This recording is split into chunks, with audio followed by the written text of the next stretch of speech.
So I'm getting ready to test fly the Swordfish after it had its crash incident into the forest. It did break just behind the nose here, and it's kind of the weak spot there if you have a nose down crash. I don't know if you can see there. I just used foam tack, and it's pretty darn strong with foam tack. The other thing was the wing smashed a branch there. There's a chunk there I was able to get kind of straightened out. So airframe wise, it's good. Servos are all in place. There was no loose servos or anything like that. And even the battery, so I fly these 21700 4-packs, and I built myself one. They're Molicel P50Bs. And so when I went down, I had probably like 50%-ish, right around 50% battery left. So it probably sat in the forest, powered up for several hours before it took this thing all the way down to barely over 10 volts. So I think that's the safe voltage. I was able to recharge it. I'm not gonna fly that one yet today. I'm gonna fly my upgrade energy pack today. The other thing is a good idea, I think, to after you have a shock like that on your flight controller, I reset the gyro and recalibrated the gyro. And I'll probably do a auto tune again as well. One other thing I did was I deleted the horizon mode, substituted it with angle mode, which is pretty close to that same mode. And we'll give her a shot. So yeah, my main objective on this first flight is to make sure everything's still sane, do an auto tune and try out angle mode and the other flight modes like cruise and loiter, that sort of thing. So my normal launch procedure is basically to throw it into cruise after I can kind of now tell when I'm at 250 feet just visually off the ground, and then I throw it into cruise till I get back to my screen because I don't fly with the goggles. I love the screen. So yeah, here I am. Everything seems to be going really good. And I'm about to go into, I think I test out, I think I do the auto, I test out angle mode here. Yeah, there we go. Angle mode, and it works fantastic. I believe the horizon mode does have some sort of bug in it with a V-tail. And angle mode doesn't let you go past, you know, horizon mode is supposed to allow you to do rolls and all that kind of stuff, but then when you're in the middle of the range, it levels you out.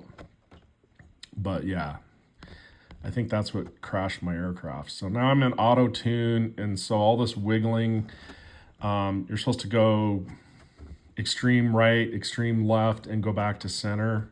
Same thing with the pitch up and down. So I'm in the middle of just doing the auto tune here. And one thing, and it has nothing to do with my crash, is that I have continuously trim my servos to keep in level flight.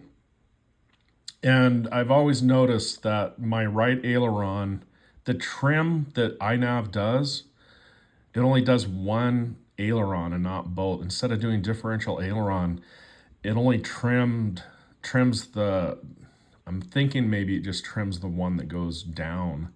And in my case, it's the right wing, the right aileron.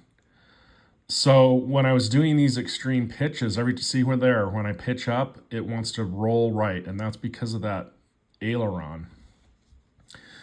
So on the next flight, I manually crank out the opposite aileron to do some differential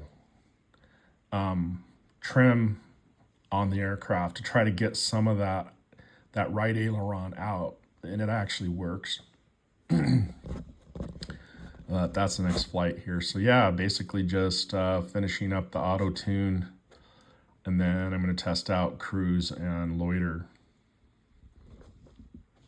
next here on this first flight, and everything's going great. So yeah, I didn't have any damage on motors, ESCs, or flight controller, or video. I'm just lucky. Honestly, usually have, my experience flying quads, any crash you had, something breaks almost always. And it's just, this darn thing is so resilient, and the foam airframe is kind of awesome because pretty easy to glue together, and it stays pretty darn rigid.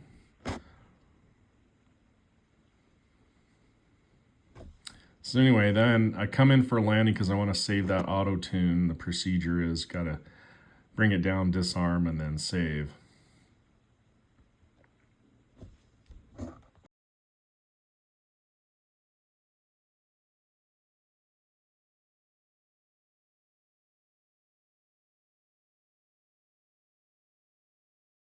So that was a success.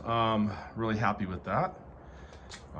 Got the auto tune saved, and a little bit of a hard landing. Discovered that so on the Swordfish, each wing, I don't know if it's going to come out in the video, each wing has a little tab, a little clip to hold it in there in the right light. This one here that took the hit, it's not clipping in, it's not locking in, so the wing was trying to come off. So I'm glad I did a short flight there. And then the one other thing was a tiny little tear back here. I'll put some glue on that. One other thing I forgot to mention is I lost one of my tail fences when it was in my backpack, actually. So I just 3D printed another. I have continuously trim enabled, but there's also an auto level trim. But anyway, the auto level had this aileron quite low down, but it didn't do any adjustment to trim on the left aileron.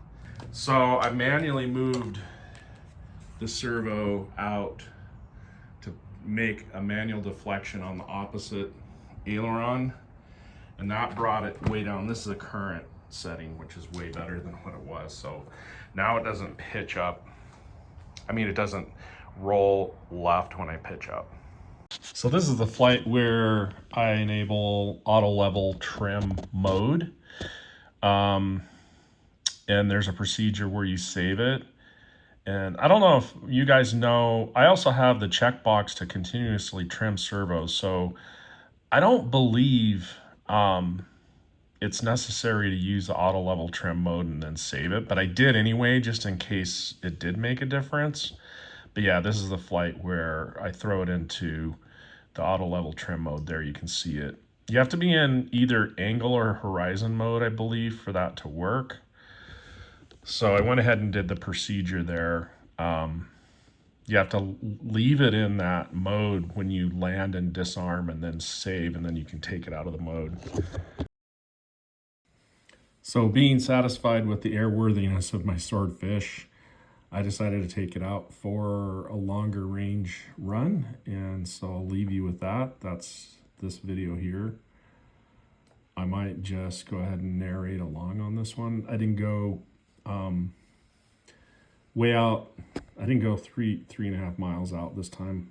I just stayed in maybe 2 miles maximum. Try to stay over where there's some Forest Service roads in case anything happened, but everything is, yeah, good. And so I think I'm pretty right with my conclusion that horizon mode with a V-tail is screwed up in iNav. So be forewarned. Highly recommend everyone avoid that if you're flying a V-tail.